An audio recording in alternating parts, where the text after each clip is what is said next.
हिंदुस्तान की बात करते हैं। हिंदुस्तान की अगर बात करें तो यहां पर पहले प्रधानमंत्री नरेंद्र मोदी से लेकर भारतीय जनता पार्टी के पहले प्रधानमंत्री अटल बिहारी वाजपेयी साहब से लेकर मोदी जी से पहले प्रधानमंत्री मनमोहन सिंह तक आपको उदाहरण देते हैं। हर दौर में पत्रकारों ने सवाल किया है, जवाब मिलते थे। कई बार ऐसा हुआ है प्रधानमंत्री लोग चिढ़े हैं, खीस आई है, लेकिन वो भागे नहीं है। ये परंपरा दशकों तक चली है। एक आपको उदाहरण बताते हैं, शायद आपको शॉक कर जाए।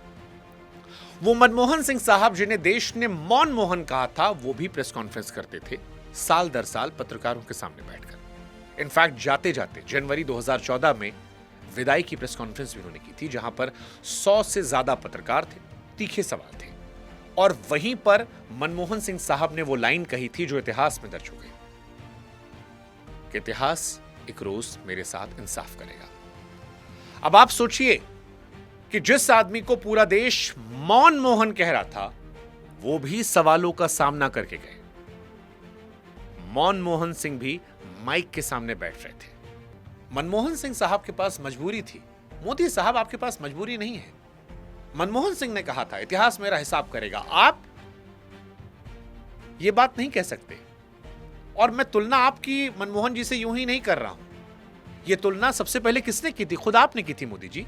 2013-14 में आप खुद कहते थे कि प्रधानमंत्री बोलते क्यों नहीं। तो जो बात आप कहते थे वो आप पर भी तो लागू होगी ना। ये पैमाना तो आप ही बनाए थे मोदी जी।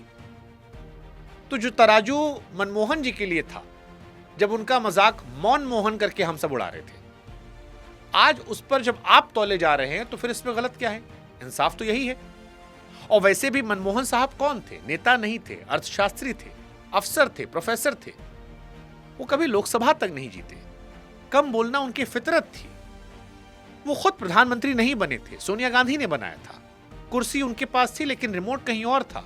ऊपर से गठबंधन की सरकार, सहयोगी गर्दन पर, अपनी पार्टी पर भी कोई पकड़ नहीं थी। मतलब उनके पास चुप रहने के 3 बड़े बहाने थे: उनका स्वभाव, रिमोट जो सोनिया जी के पास था, और गठबंधन की मजबूरी। इसके बाद भी देश ने उनको माफ नहीं किया, जिंदगी भर ताने दिया, और उस इंसान को कहकर जाना पड़ा कि इतिहास मेरे जाने के बाद मेरा इंसाफ करेगा। लेकिन आज तीनों बहाने गायब हैं। अगर स्वभाव की बात की जाए तो नरेंद्र मोदी जी इतिहास के सबसे ज्यादा बोलने वाले भारत के प्रधानमंत्री हैं। रिमोट की बात की जाए तो सत्ता का पूरा कंट्रोल मोदी जी के पास है। और गठबंधन, भैया, जो सरकार एक रात में नोटबंदी लागू कर सकती है, आर्टिकल 370 हटा सकती है, 3 तलाक पर कानून बनवा सकती है, सुप्रीम कोर्ट में जिरा करके राम मंदिर बनवा सकती है, वो जिस मुद्दे पर चुनाव लड़ती है कि ना खाऊंगा ना खाने दूंगा, उस पर एक बड़ा फैसला क्यों नहीं ले पा रही? और यही सबसे चुभने वाली बात है।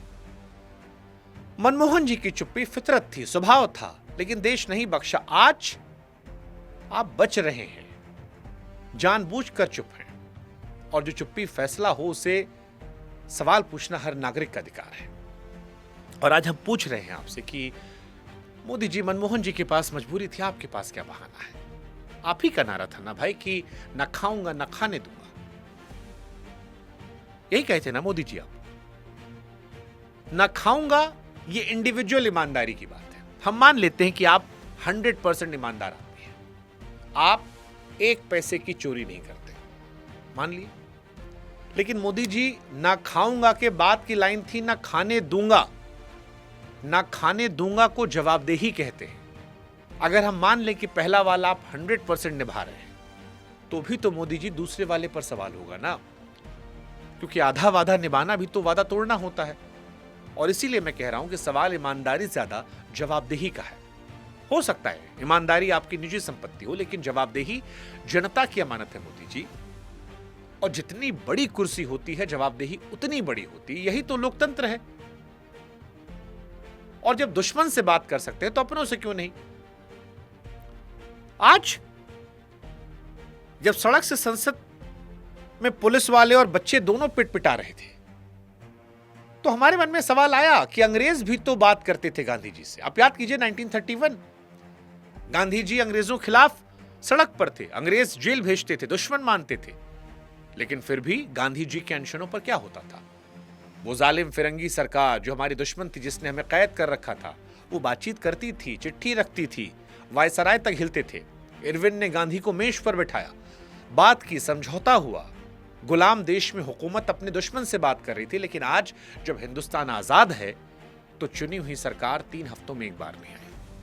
फिर मैं कह रहा हूं, एक टेबल 2 कुर्सी बातचीत सब खत्म हो जाता। ना ये बैरिकेड की जरूरत पड़ती, ना ये फोर्स की जरूरत पड़ती, ना बदनामी की जरूरत, ना मार पिटाई की, ना वो मेट्रो में हुए तमाशे की, ना वो अंदर से जो पुलिस वाला बंदूक ताने खड़ा था। पर ये सब कुछ नहीं हुआ मोदी जी। क्यों? क्योंकि बातचीत में आदमी को झुकना पड़ता है और सिस्टम को ऐसा लगता है इस दौर में कि झुकना सही नहीं है, एक्शन लेना आसान लगता है। सोनम वांगचुक को उठा लो, 2023 में पहलवान बेटियों घसीट लो, आज संसद के अंदर बंदूक तान दो, लाठी उठा के पीट दो, लेकिन बात नहीं करेंगे। अरे भाई, बात करना झुकना नहीं होता है मोदी जी, जिम्मेदारी निभाना होता है। और यहां ऐसा लगता है आपकी सरकार में एक्शन लेना आसान है, सुनना मुश्किल। और यहां मोदी जी आपको वाजपेयी जी याद करने चाहिए। मैं फिर कह रहा हूं, वाजपेयी जी आपके गुरु थे, आपकी पार्टी के पहले प्रधानमंत्री थे और ऐसे व्यक्ति थे जिनसे विपक्ष में भी सरकारें सलाह लेती थी। जब वो सत्ता में आए तो विरोधियों से भी रिश्ता बनाकर रखा। और वाजपेयी जी कहे थे ना मोदी जी कि सरकारें आएंगी, सरकारें जाएंगी, पार्टियां बनेंगी, बिगड़ेंगी, लेकिन ये देश रहना चाहिए, इसका लोकतंत्र रहना चाहिए। वो समझते थे मोदी जी कि लोकतंत्र जनता से बनता है, लोकतंत्र इमारतों से नहीं संवाद से बचता है। और आप भी समझते रहे हैं। पहले किसान आंदोलन में 11 दौर की बातचीत हुई थी, मंत्री मेज पर बैठे थे और आखिर में मोदी जी खुद आप कैमरे पर आए थे, कानून भी वापस लिया था, क्षमा तक मांगी थी। अगर आप किसानों के लिए झुक सकते हैं तो फिर अपने बच्चों के लिए क्यों नहीं बोल सकते? और बच्चे तो झुकने को भी नहीं कह रहे ना मोदी जी, कानून वापस नहीं मांग रहे, कुर्सी नहीं मांग रहे, सिर्फ बोलने को कह रहे हैं। और बोलना तो मोदी जी आपकी सबसे बड़ी ताकत रही है। जिस चीज के लिए आपको पूरी दुनिया जानती है, वही चीज इन बच्चों को नहीं मिल रही और इसीलिए परेशान हो रहे लोग कि आप खामोश क्यों हैं। बात ना करने का मतलब समझते हैं आप? बात ना करने का मतलब होता है कि सामने वाले को सुनने लायक तक नहीं समझते। और जब सरकार अपने बच्चों को सुनने लायक ना समझे तो बच्चे क्या समझे?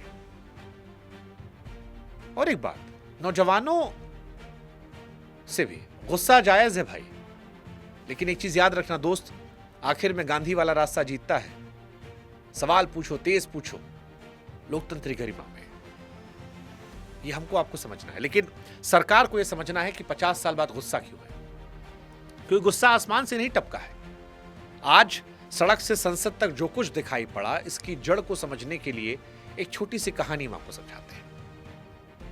एक लड़का है छोटे शहर का, 3 साल से रोज सवेरे 4 बजे उठता है, चाहे ठंड हो, गर्मी हो, बरसात हो, बुखार हो, घर में पैसा कौड़ी हो, खाना हो ना हो, उठता है और मेहनत करता है। पिता ने कोचिंग की फीस के लिए कर्जा लिया है, मां ने गहना गिरवी रखा है और परिवार को लगता है कि बेटा डॉक्टर बनेगा तो सब अच्छा हो जाएगा, अच्छे दिन आ जाएंगे। लेकिन फिर 3 मई 2026 को लड़का परीक्षा देने बैठा। देश के 551 शहरों में उसके जैसे 22 लाख बच्चे बैठे। पेपर हुआ, उम्मीद बंधी और फिर 12 मई को खबर आई कि एग्जाम रद्द हो गया। क्यों? क्योंकि जो गेस्ट पेपर हफ्तों से बाजार में घूम रहा था वो असली पेपर था, उससे मैच कर रहा था। पर्चा उस लड़के से पहले बाजार तक पहुंचा था और पकड़ा गया कौन? जिन लोगों पर एनटीए ने भरोसा किया था, पेपर से जुड़े प्रोफेसर, कोचिंग वाले, सिंडिकेट। और ये सब खुद शिक्षा मंत्री ने माना है। पेपर लीक हुआ है, एनटीए फेल हुई है, कमांड चेन में सेंध है, उनके शब्द हैं। यानी रक्षक ही भक्षक बना, ये मैं नहीं कह रहा हूं, ये मंत्री कह रहे हैं।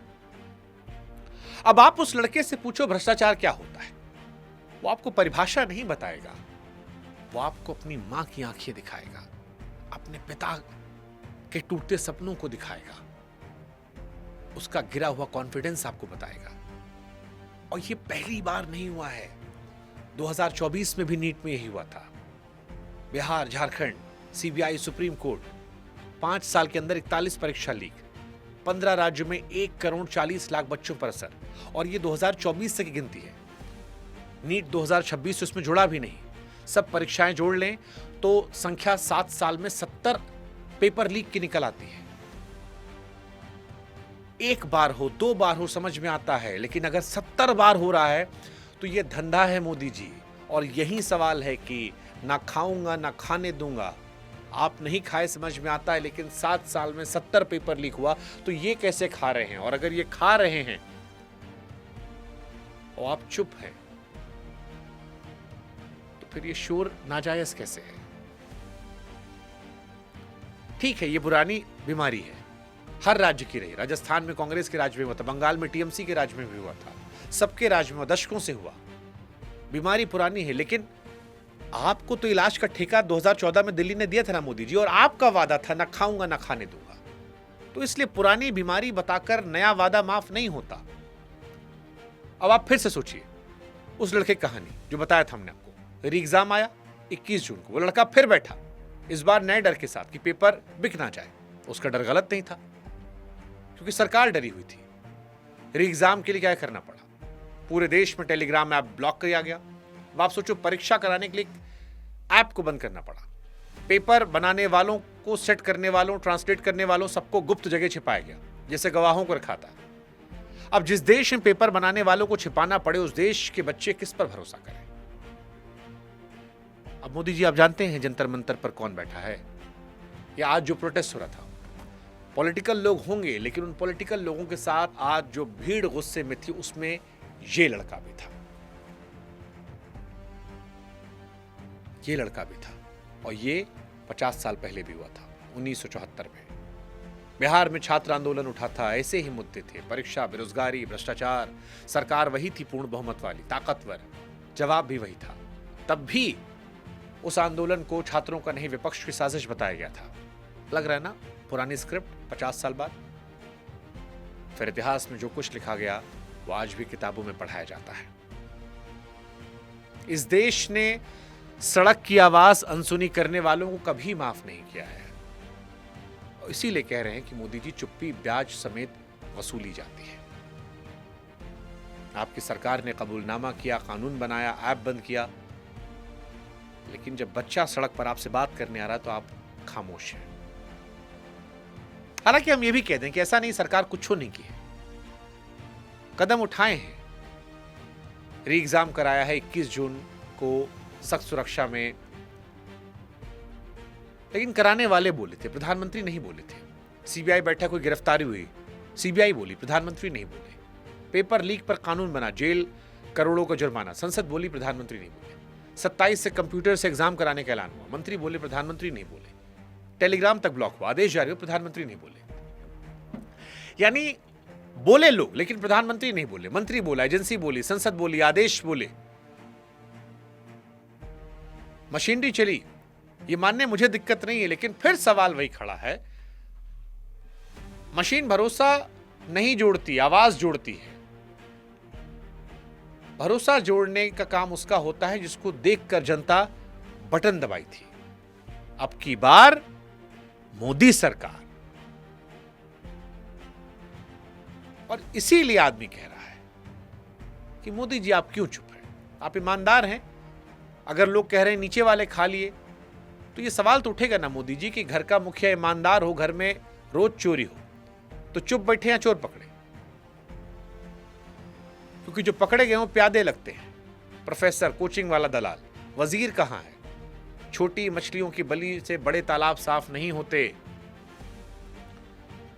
ये समझना पड़ेगा। और इसीलिए आखिर में दिल की बात कह रहे हैं, दिल से कह रहे हैं।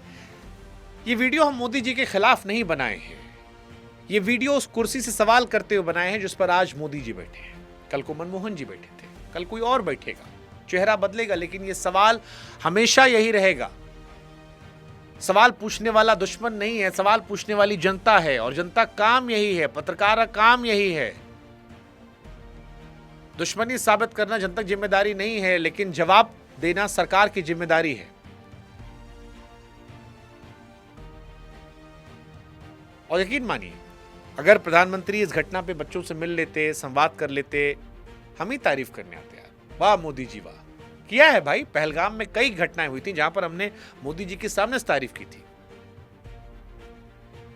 क्योंकि हमें किसी की हार नहीं, हमें बस जवाब से मतलब है। इसलिए अगर मोदी जी आप ये बात सुन रहे हैं, आप तक ये बात पहुंच रही है, तो हम आपसे एक बात कहना चाहते हैं कि जंतर मंतर पर जो बच्चे बैठे थे या जो बच्चे संसद तक पहुंचने की कोशिश कर रहे थे, उसमें सब आपके दुश्मन नहीं है।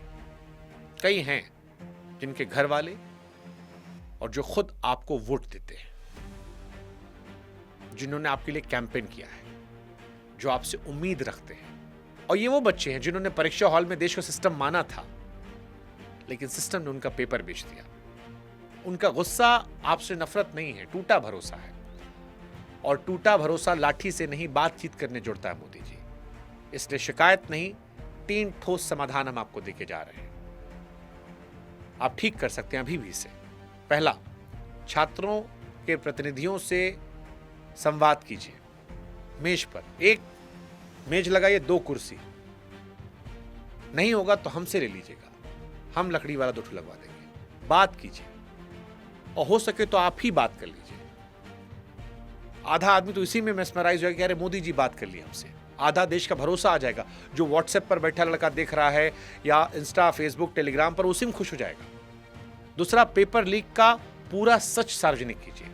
कौन सी कमेटी बनी, क्या सिफारिश आई, कितना लागू हुआ, श्वेत पत्र की तरह, ताकि सब सामने आए। और तीसरा, जो बहुत जरूरी है, भारत में प्रधानमंत्री के स्तर पर सवाल जवाब की परंपरा को वापस लाइए। नेहरू करते थे, अटल जी करते थे, मनमोहन भी करते थे। चाहे साल में 4 प्रेस कॉन्फ्रेंस कीजिए, 3 महीना में 1 बार कर लीजिए, पर हो। क्योंकि जो नेता सवाल से नहीं डरता, देश का भरोसा अपने आप उस पर बढ़ जाता है। पिछले कुछ सालों में हमने पड़ोस के देशों में देखा है, जब सड़क की आवाज लगातार अनसुनी हुई तो तस्वीरें कहां तक पहुंच गई। हमें वो रास्ता नहीं चाहिए, बिल्कुल नहीं चाहिए। हमें बात करना है, और बात ही वो रास्ता है जिससे वो तस्वीरें इस देश में कभी नहीं बनेंगी। किसानों से बात हुई थी, चीजें ठीक हो गई। बच्चों से बात हुई, चीजें ठीक हो जाएंगी। इस देश के इतिहास में चुप्पी का एक नाम दर्ज हो चुका है, मनमोहन सिंह। दूसरा नाम अभी लिखा जा रहा है, और कलम अभी आपके हाथ में है। बस चुप्पी तोड़ने की देर है। सोचिएगा जरूर मोदी जी। बाकी जनता से ये चुप्पी कब टूटेगी, बातचीत होगी, आपको लगता है? कमेंट में लिखिए और ये सवाल पहुंचाइए, क्योंकि जिस दिन सवाल पूछना बंद हो जाएगा, उस दिन जवाब मिलना भी बंद हो जाएगा। दीवारें चाहे कितनी भी ऊंची हों, लोकतंत्र में आवाज पहुंचनी चाहिए, और ये आवाज हम उठाते रहें। इसलिए प्लीज आप भी हमारा साथ दीजिएगा, हमारे चैनल को सब्सक्राइब कीजिएगा, और हो सके तो व्हाट्सएप पर जरूर आइएगा, ताकि ये वीडियोस हम आप तक पहुंचा सकें। जय हिंद, जय भारत, नमस्कार।